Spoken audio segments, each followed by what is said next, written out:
Assalamu alaikum. Again, this is Tuqadamush. Today we'll start with period 3 of chapter 2, molecules. At the end of this session, you will be able to define electronegativity, explain the variation of electronegativity in the periodic table, predict the type of bond according to the electronegativity, and finally define polar bonds. So please prepare your pen and your chemistry booklet. Have you ever played the tug of war?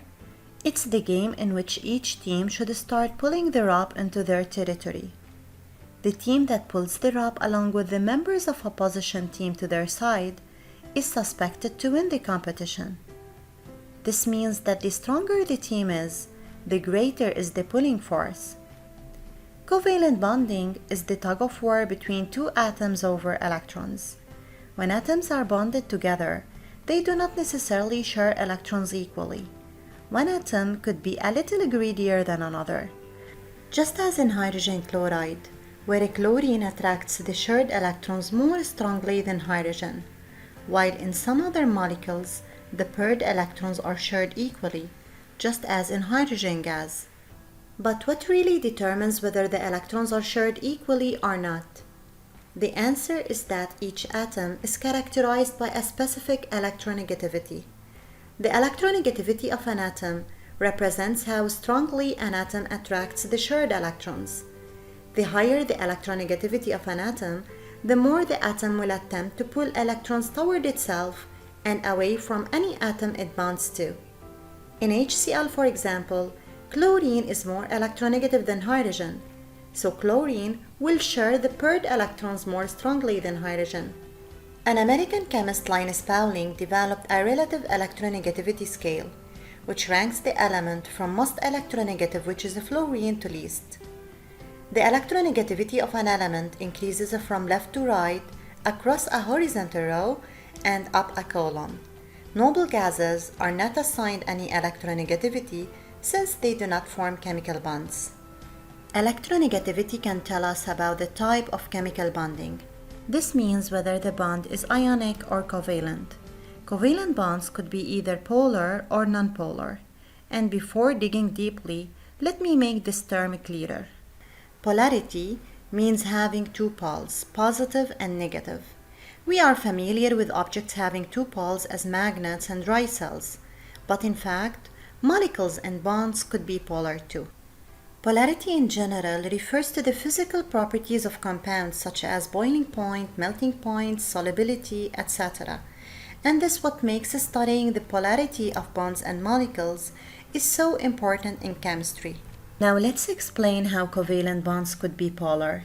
Take hydrogen fluoride as an example with the following Lewis structure. Referring to Pauling's scale, we can notice that the electronegativity of fluorine is 4, which is higher than that of hydrogen, which is 2.1. As a result, fluorine will pull the shared electrons more strongly toward itself. Thus, electrons are going to spend more time near to fluorine. And since electrons are negatively charged, this will create a partial negative charge on the side of fluorine and a partial positive charge on the side of hydrogen. So we will have two poles, positive and negative, and since the bond HF has two poles, the bond is said to be polar covalent bond. Take oxygen molecule as another example. The Lewis structure of oxygen is as follows. Referring to Pauling's scale, the electronegativity of each oxygen atom is a 3.5. This means that neither of the atoms attract the shared electrons stronger than the other, and thus the electrons are shared equally. So we'll have no poles, and thus the bond is said to be nonpolar covalent bond. In general, in order to determine whether a bond is polar or not, you have to calculate the variation in the electronegativity or delta electronegativity, which is equal to the absolute value of the electronegativity of the first element minus the electronegativity of the second element. If delta electronegativity is greater than or equal to 0.5, the bond is said to be polar covalent bond, while if delta electronegativity is less than 0.5, the bond is said to be nonpolar covalent bond. Now let's check whether the bond CCl is polar or not. Referring to Pauling's scale, The electronegativity of carbon is 2.5 and that of chlorine is a 3. So the variation of the electronegativity between carbon and chlorine is equal to the absolute value of the electronegativity of carbon minus the electronegativity of chlorine. So 2.5 minus a 3 is equal to 0.5, which means that the bond CCl is polar covalent bond. As a conclusion, in polar covalent bonds, electrons are shared unequally, and delta electronegativity is greater than or equal to 0.5, while in nonpolar covalent bonds, the electrons are shared equally, and delta electronegativity is less than 0.5. Now evaluate yourselves through this application.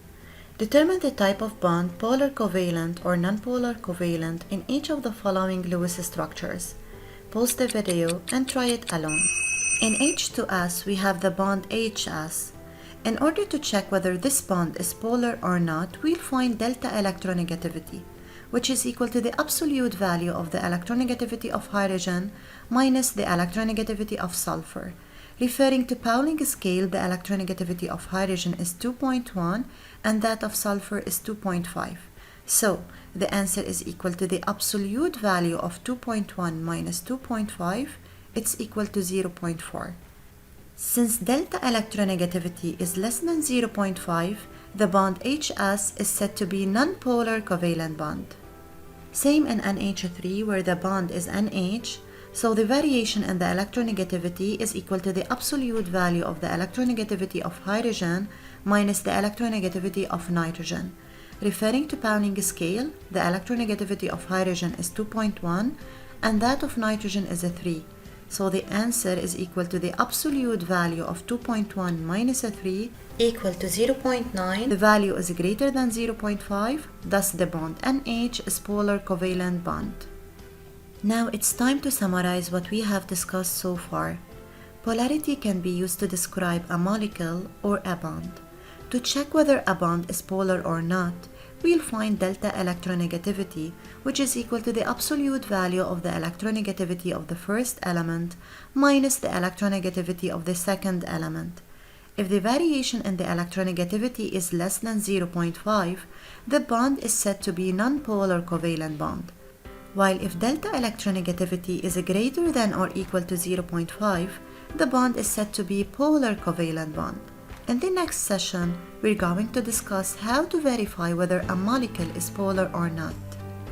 Now it's time to assign the homework. Referring to worksheet 6 in your worksheet booklet, memorize in part 1 bond polarity page 17 the definition of electronegativity, part 2 electronegativity difference page 18.